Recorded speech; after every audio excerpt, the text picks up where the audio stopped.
Well, hello, everybody. My name is Joe Spagnola. I am the Public Affairs Specialist for WorkSource Rogue Valley, Oregon Employment Department. Today, we are doing a WATC informational session. As you may notice, the screen is just for the host, and that is Lauren and myself. If you have any questions, please put them in the chat. We will be monitoring them as we go. At the end of this, any unanswered questions or follow-up we will deal with afterwards in an email. Be glad to do that for you. If you look in the chat right now, you will notice three items. One is the 8850 form, which Lauren will talk about in depth. The rest of it is an info packet for the WATC program. Lastly, you will see the link to the Oregon Employment Department WATC program website. As I said, we're going to go ahead and do this. I will ask you if you'd like, you can change your view to the speaker rather than just gallery, so you can only see Lauren and not have to see me. And as I said, we'll be answering questions through the Q&A. Lauren has a presentation. At the end of it, he will make time for Q&A. So on that point, I think at this time, I would like to introduce Mr. Lauren Peterson. He's the program analyst for the WATC program. Lauren? Awesome. Thanks, Joe. All right. I'm going to share my screen here and then I'll introduce myself. There we go. All right. So as Joe mentioned, I'm Lauren Peterson and I work for the Oregon Employment Department. I'm a program analyst, but my main job is in the WATC unit, the Work Opportunity Tax Credit unit. There are 5 of us on this team and we serve the entire state of Oregon. And basically our job is to administer the program itself. It's a federal program, but it's run by state workforce agencies. And so we take in applications, we verify that those applications are accurate, and then we submit that information to the federal government and they get the tax credit portion of it all situated. My job specifically on the team is to share information about how the program works with employers. I used to, before the pandemic, travel all over the state, meeting with employers, employer groups, centers of influence, other government agencies and partners that work with job development, workforce development, and just to share this program and get more people using it. So I'm going to talk about kind of a high-level overview of what the program is, how it works. I'm going to go through the process, what employers need to be looking for in their workforce to figure out how somebody qualifies. And then, like Joe said, I'll have some time for questions at the end. And I'm also going to show you some of the new things that have kind of come up since the pandemic to make it easier for you as employers to connect with me and my team. So, all right. So the Work Opportunity Tax Credit, by definition, is a federal tax credit that is available to employers for hiring individuals from certain target groups that have barriers to employment. And some of these barriers are permanent barriers, some of them are temporary, but there are several categories of individuals that can potentially qualify a business to receive this tax credit. The nice thing about the Work Opportunity Tax Credit is that it is a federal program. As I mentioned, it is run by the federal government, but administered by state workforce agencies. State workforce agencies have a varying degree of how much participation they have in the program. Oregon employers are lucky in that we have a dedicated team. We have somebody like me that's going out and talking to employers about it to try to grow the program. And we're really focused on kind of making this program available to more employers because it really does help get people employed into the workforce, and it helps employers by keeping federal tax money in the state of Oregon. It's available to all employers. The only real exception is government entities and to some degree nonprofits. However, nonprofits can still benefit under the veteran category specifically. There are some target populations, which I'm going to talk about what those are. The nice thing is it's a simple process. This is a government program, but it only has 2 pieces of paper that are required for the employer to have filled out to submit in order to receive the credit. So it's very straightforward. There's no additional paperwork that you have to do based on different categories. It's just 2 pieces of paper, which is really nice. And then the credit amounts are significant. So a lot of the focus in the last couple of years was on rural employers because large companies are already leveraging this credit. But we are focused on helping smaller organizations, smaller employers get credit as well, because the amount of the credit doesn't change depending on the size of the organization. So the target groups that we're talking about here, the idea with this tax credit was long ago, 1997, the federal government had been running a program that offered a tax incentive for hiring a few people. It had summer youth and veterans category, but it was pretty limited. So part of the omnibus tax reform bill of 1996, they actually created the WATC program and they opened it up to more broad categories. So there are several categories of qualified veterans that would qualify an employer for the tax credit. SNAP and TANF recipients, if they get hired by an organization, can qualify you for the tax credit. Individuals convicted of a felony. So we have done a lot of work with second chance employers specifically that go out into the community. They may be working with a parole probation officer, and they're actually, when somebody gets out of prison, they are hiring them and giving them that second chance to reduce recidivism and to get them, basic needs met by giving them a job. So if you or you know of a company that is specifically targeting individuals that are getting out of prison, this is a great program for them. We work with SSI recipients and vocational rehabilitation referrals. So job developers in our communities that are working with people that have needs and are working with employers that are able to fulfill those needs and get the person into a job. Now, the big one that we want to consider coming out of the pandemic is the unemployment insurance recipients. There are a lot of folks that have collected unemployment. I mean, obviously, historic levels of unemployment benefits have been received as a result of the pandemic. So a lot of the people that are coming back into the job force now are going to qualify under several different categories. If they receive SNAP benefits and unemployment insurance benefits, they could qualify for a significant tax credit. So as we come out of the pandemic, just if you're an employer, it's a great time to start using this tax credit and receive those. All right. I'm going to jump into this real quick and go over a couple of these. Employers, before the pandemic, we were having a lot of conversations with employers about a tight labor market because the number of job applicants had dropped significantly from the recovery era of the last recession until about 2016. It was just a steady decline of people coming into the workforce.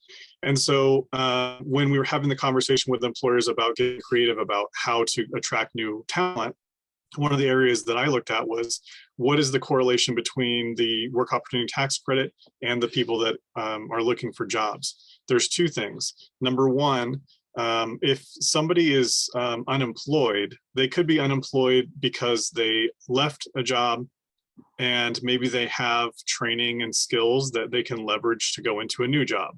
But there are also folks that are leaving jobs and have barriers to getting another job. And those are the folks that the WATC credit can largely help get into a new job. And that's why this tax incentive works or exists. So in Oregon, at any given time, and these numbers are from 2019, there's about 53,000 TANF recipients in the state of Oregon. There's about 609,000 SNAP recipients at any given time in the state of Oregon. So those 2 alone make up the largest portion of folks that are returning to work that qualify for a WATC credit. And it's a pretty large number. So we also have 323,000 veterans in Oregon. And Oregon is unique in that our unemployment rate amongst veterans is about 2% higher than the national average. So Oregon's unemployment amongst veterans is 6%, and the national average is about 4%.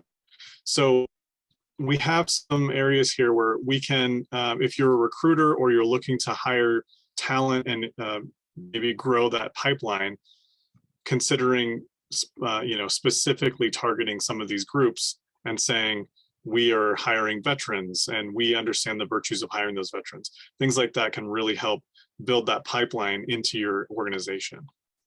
And at the same time, obviously, you can also get the tax credit. So the tax credit is, and this is information that's provided by Joe. He included a table that shows all of the different categories that somebody can belong to. And let me just pull it up here as well.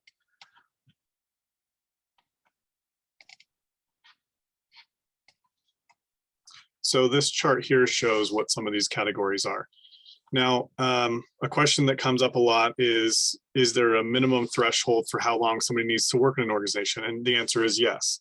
So if you want to receive this credit, and we'll talk about what the process is, you can receive up to between $1,500 and $9,600 per individual that you hire that qualifies for this credit. Now we say up to these amounts because if somebody qualifies, you don't just get the full credit amount. There's some things that need to happen. It's going to be based on their first year wages, the hours that they worked, and then of course the category that they come from. So if somebody works at least 120 hours, but less than 400 hours, then they qualify for a portion of the credit. But if they work at least 400 hours in the year and they qualify for the credit, then you could earn up to $9,600. And this is being shared with all of you, and I'll go through some of these here in a little bit as well.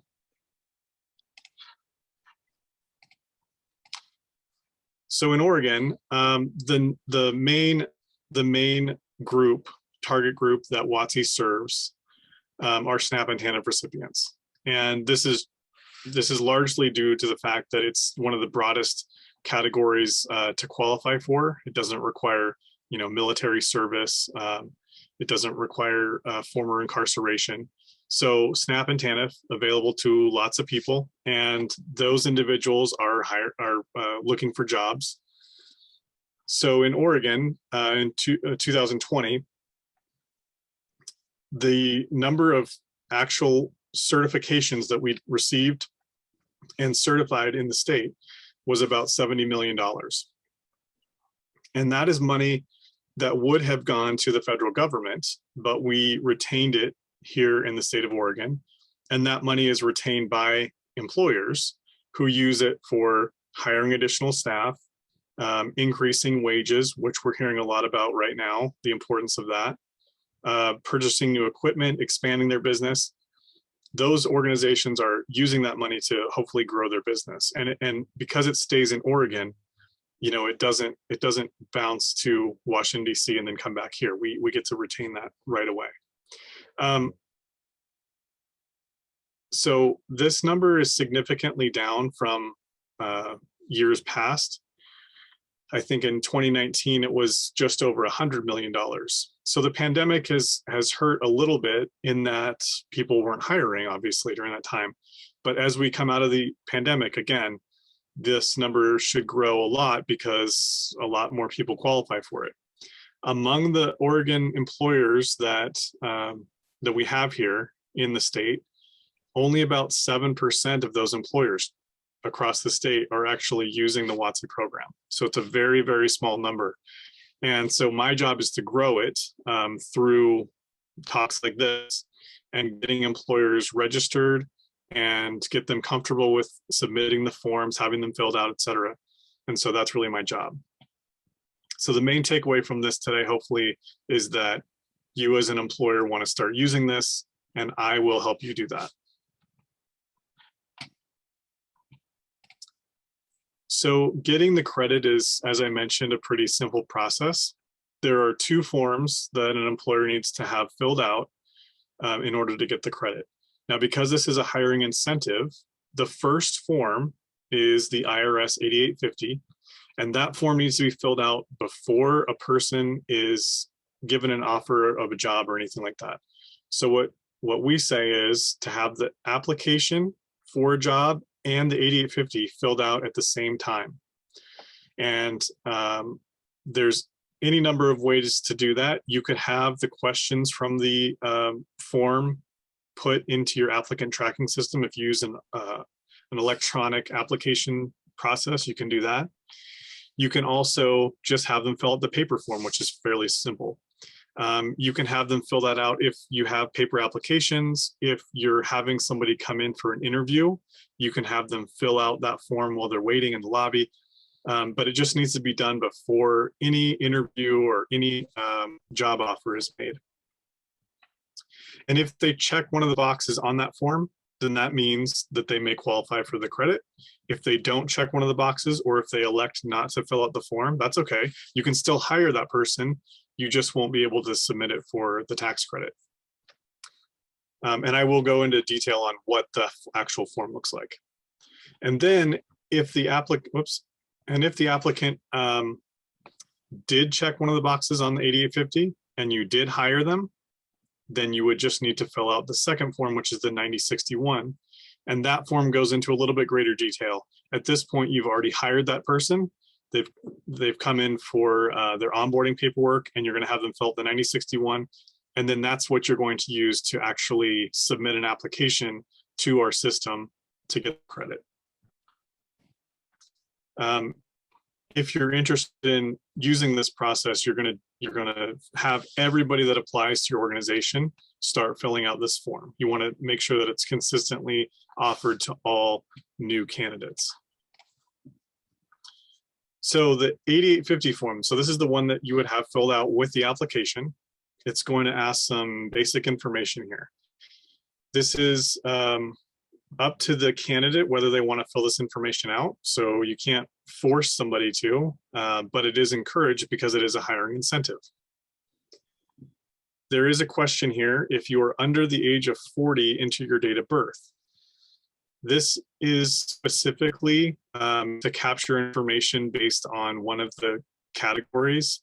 And the reason why it's asked here is that if you are a qualified recipient of SNAP, you must you must be 18 but not under the you must be at least 18 but not yet 40 years of age to qualify for that particular category. So that's why that's asked here. If somebody decided that they didn't want to fill out this information on here, so if they didn't want to fill out the social security number, or they didn't want to fill out the date of birth here, they can elect not to do that, and you can interview them, and then you can fill this part of it out afterwards, as long as they filled out the rest of the form. So checkbox number 2 on here is the most important one, and it asks if any of the following statements apply to this candidate, and lists several different categories. So the actual recruiter or hiring manager would not actually know which target population the individual comes from specifically, only that they may belong to one of them. And this is important because we don't want to discriminate, obviously, against anybody who's applying for a job, and we don't want hiring managers to be making a decision based on any of these categories. So the way that this question is set up is to make that type of situation impossible. We also need to have them fill out the date information of when the information was provided to them, when the job was offered, when they were hired, and when the job started. We want to make sure that these are not all the same date. We want to make sure that the person is actually using the credit to provide as an incentive to hire somebody from one of these categories, not as just a way to get a tax credit.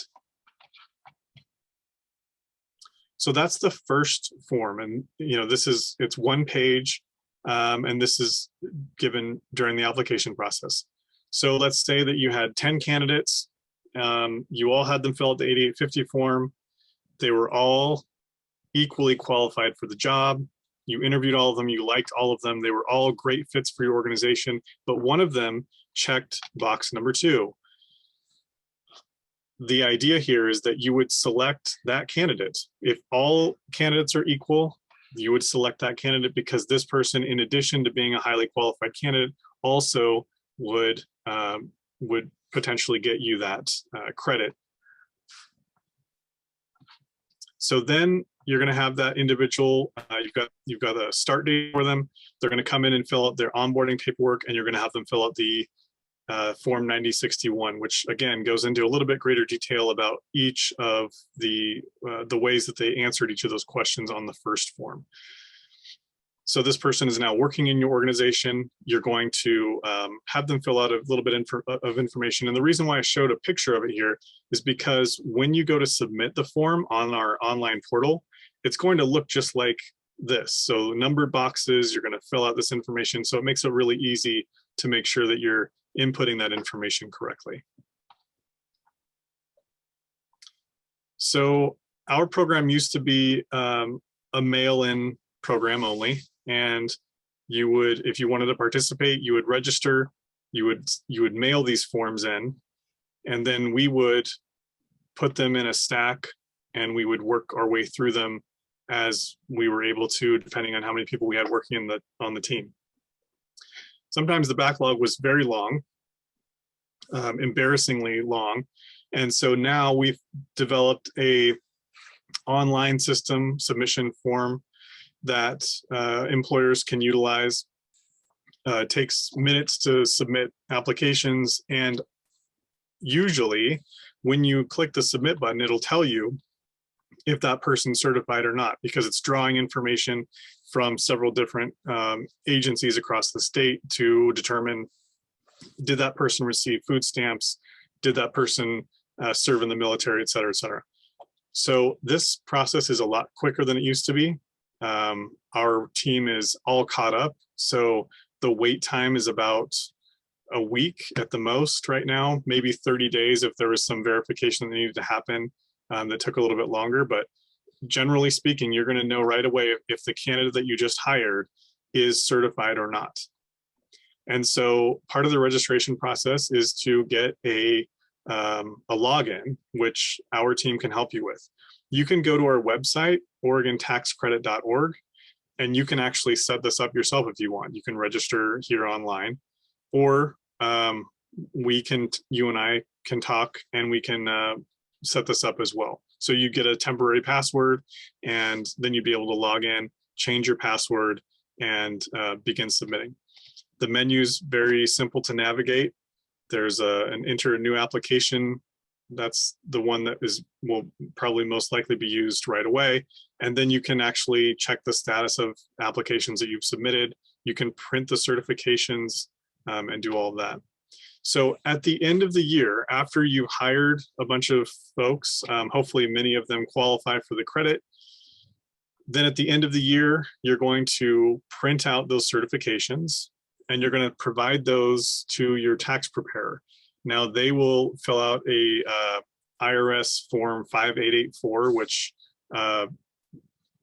takes into consideration the certification and the hours and wages that that particular individual accrued throughout the year. And then that's how they're going to calculate your tax incentive at the end of that year. And then that will be applied to your taxes. You can also hang on to those credits. So I believe that certifications are good for, I think, 20 years. So if you work in an industry where it would behoove you to hold on to a tax credit like that and apply it in a year when maybe you would need it more, you can do that as well. But that would be on an individual basis. Let's see. So yeah, so we talked about the process. I'm actually going to show you as well. We have, let's see here. So this is our website. This is OregonTaxCredit.org. We'll get you to this website. and we recently updated it. So if you are an employer or you know of an employer that wants more information, you can obviously contact me directly. And I think Joe has provided that information to contact me. I'm going to put it up here on the screen in just a minute. But you can also go to our website here, and we actually have a form that you can fill out that will provide us with enough information to actually register your business. So we'll have your FEIN number, and we'll reach out to you and have a conversation about how exactly the program works. I'll go through some more detail, learn a little bit more about what your business is, and then we can get you registered right there. It's pretty simple. And this is a much faster way for our team to get in touch with you. Again, we have 5 people on our team, and we can all see these new employers as they come in and try to get you set up with the program. And then I'll also share my contact information here, email address, and I believe this QR code, if it still works. Let's see. If you hold your cell phone up to it, that will add me to your contacts. So you can actually just put me on speed dial and call me at your leisure. So I'm going to go ahead, Joe, if it's all right, and open it up to questions. I can't see any questions yet. Lauren, we have one question. Catherine asked, for employers using only an ATS, how would they use the Form 8850? We only have an application completed once offer is made. Yeah, so if you have an ATS that you're using, then you can incorporate that, but that will be up to, I cannot assist with that process. So you may reach out to the ATS company and find out if they are familiar with it. Usually they are. They may have that as part of their package. Like if you're using ZipRecruiter or something, they may be able to just incorporate WATC questions into that. So I wish I could help more directly with that, but does that answer your question? Hi, Lauren, this is Catherine. Actually, so for us, we are a nonprofit. So even the services we receive from ATS companies tend to be more of their free package, which isn't as robust as the paid programs for other larger employers. I was wondering more about your assertion that in order to qualify for the credit, that first form must be completed before any, if I heard you correctly, it's before any sort of intake interview happens. So for instance, a phone screen, obviously an on-site interview. But you were connecting it more to the application. Is it just that we need it completed before any sort of interview takes place, or you want to see that in conjunction with a completed application? Well, the reason for that is we don't want somebody to hire somebody and then find out in a week, of them being on the job that, hey, they were, they're a service connected disabled veteran. We could have gotten the WATC credit. Let's put in a submission for that.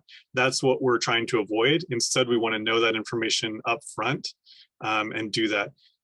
And so I think for 2 reasons, because you're a nonprofit, I think if you and I had a conversation offline, we could probably talk about that in a little bit more detail and find out how the program might work best for you. Okay, terrific. Thank you. Yeah. And Lauren, Tony Martin from City of Grants Pass asks, are local government employers eligible? No, they are not.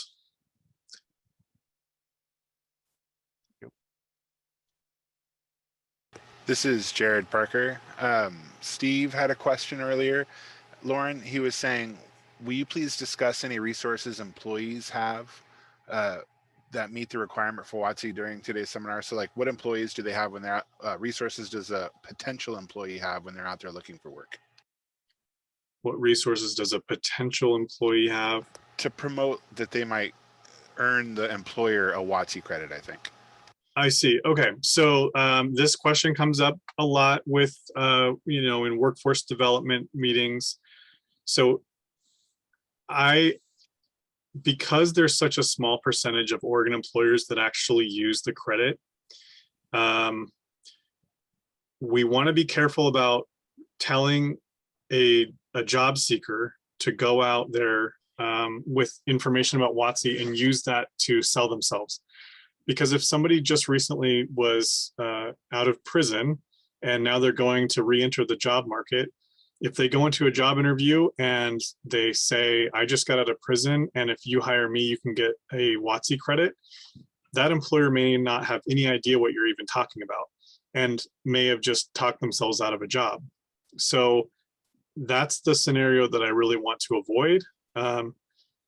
If you're working with job seekers, sure, they can talk about the program. They can provide information and say, you know, have you heard about this program as well? Maybe put them in touch with me to talk to them about it. But I would be careful about going in there and identifying as being from one of those target populations in a job interview situation, if that makes sense.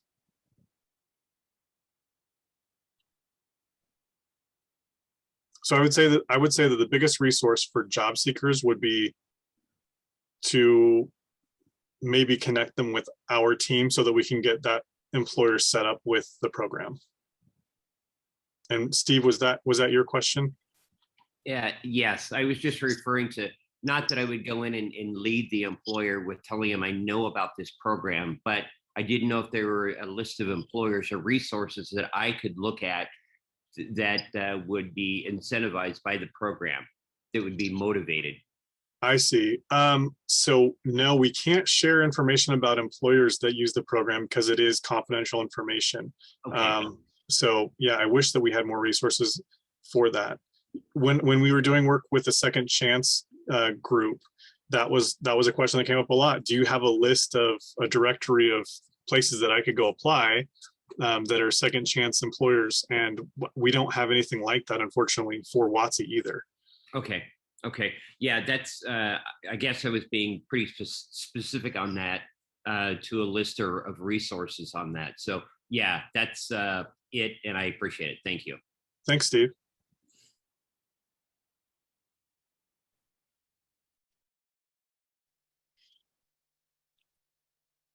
Anybody else with any questions? Please put them in the chat and we will answer them for you.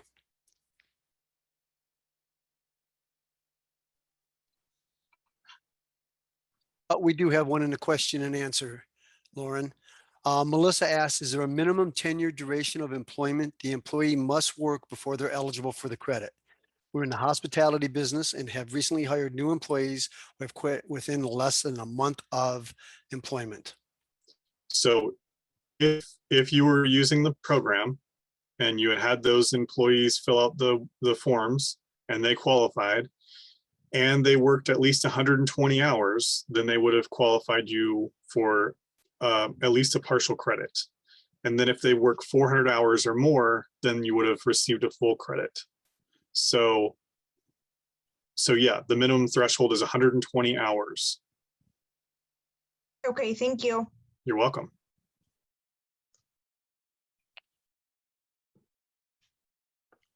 And Melissa, since you're hiring and you had some folks leave, get in touch with me as soon as possible so we can get you set up. That way your replacement employees, we can get them working and get those forms filled out. Okay, I'll do that. Thank you.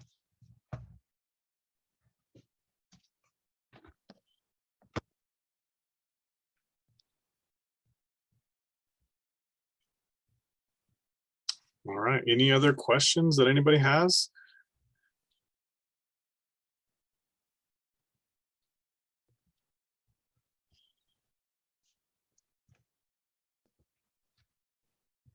Well, Lauren, I'd like to take this opportunity, if I may, to launch the poll, kind of get some feedback on today's webinar. Technical issues notwithstanding, I would like to share this with everybody if you're ready for that. Yeah, I'm ready for that. And I am launching now. There's only a few questions. I think there's 5 on there. Oh, 6.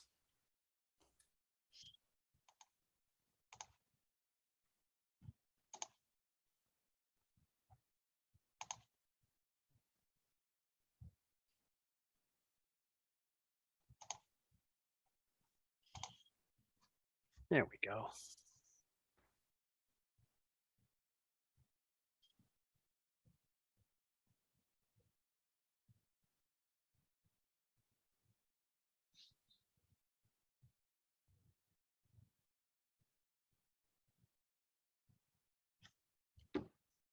Yeah, so this program is it's pretty broad in its scope.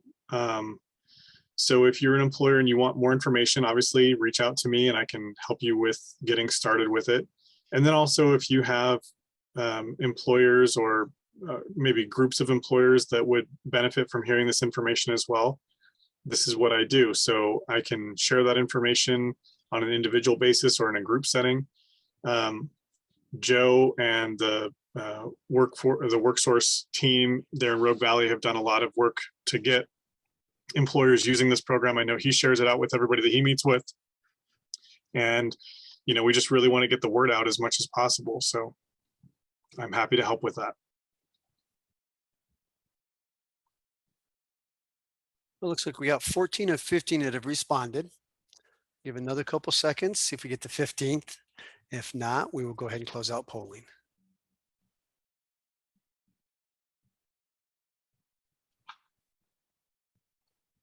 And thank you all. Lauren, we got some work ahead of us when we come back, when we get done.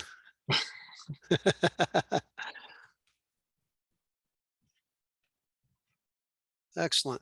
Well, I'd like to thank everybody today. Wonderful turnout, and we had some good questions. Lauren, thank you.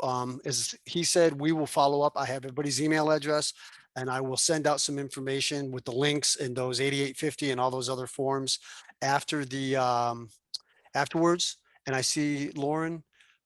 Catherine asks, are you available for an on-site training or virtual only? You know, that's a good question. So I actually don't know if I can go visit on site yet. I don't know if I've been released to be able to do that yet. I think that I probably could. I would be happy to. And then certainly if there's a need right away to do it virtually, we can do that as well. So for right now, I'm doing virtual, but if there's a need for on-site, let me know and I can make that request.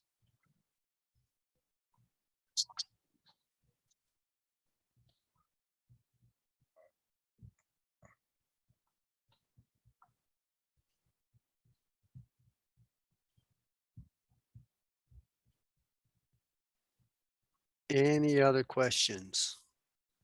Oh, she said that she's on the board of a SOEC, a nonprofit employer group who could use this training. Great. We could probably maybe customize something specific for nonprofits and definitely talk about how we could deliver that best. So yeah, definitely reach out, Catherine, or I can get your information from Joe and reach out to you. Yeah, Lauren, that would be great. It's actually not a group of nonprofits. The Oregon Employer Council, you and Joe may be familiar with. It was in existence for many, many years. And you may have also heard that it recently, in 2020, after the pandemic, had to make a tough decision. We made a tough decision as a group to disband. And then those individuals who wanted to continue the work of the employer council actually formed new nonprofits. Ours happens to be the Southern Oregon Employer Council. So Suze Montemayor and I have actually formed that organization, which is available to any employer here in Jackson and Josephine County. And we are getting ready to start up our training activities and our outreach activities again. So Suze and I, as believers in WOTC, definitely would want to get this in front of those employers to help them during this time as we kind of come out of the pandemic and rebuild the state of Oregon. So thank you for the offer. I appreciate it. All right. Thank you, Catherine. Yeah. And Joe, if you want to go ahead and share my contact info, that's great. I will. Thank you, Catherine.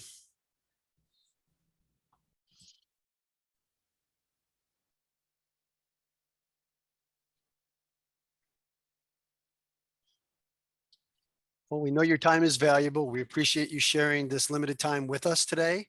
If that is it, we will release you to go run your businesses, and we wish you luck. If you have any other questions about Oregon Employment Department, WorkSource Rogue Valley, Business Services, WATC, please feel free to reach out to myself or Lauren for WATC. Be glad to assist you. We have some great, wonderful business services for WorkSource Rogue Valley, and we're here to help you find the best fit for the best job. Thank you all. Thanks, everybody. I appreciate it.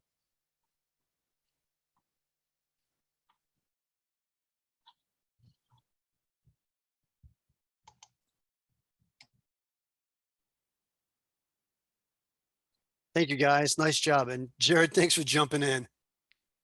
Not a problem. Yeah, thanks, Jared. I didn't see you until after I stopped sharing my screen, and then I saw you were there. I was like, that voice sounded familiar. I was late. I was like 2 minutes late, and then the system crashed, and I thought it was my fault. No, I don't know what happened. I think somebody must have. I use Alberto Rubio's account. Oh, he And might have I think- opened it. I think somebody may have opened it on the back end. Not really sure. Yeah. If you're going to be doing these a lot on Zoom, you might be able to get your own access. Well, the thing is on Zoom, what they've given us is the Zoom meetings. Alberto has webinars, and I wanted to use webinar for this. Oh, I see. I'm going to get going. I got a phone call coming in from an employer, but it was great. Thanks, Jared. Oh, thank you. Thanks, Yep. Jared. All right. Lauren. Thanks, Joe. Thanks, Lauren. I'll put together an email tomorrow. I'm not going to do it today, but I'll put together an email tomorrow, follow up with everybody, and get this taken care of. All right. I hope you feel better soon. Thank you, sir. I appreciate it. Take care, man. Yeah. All right. Bye.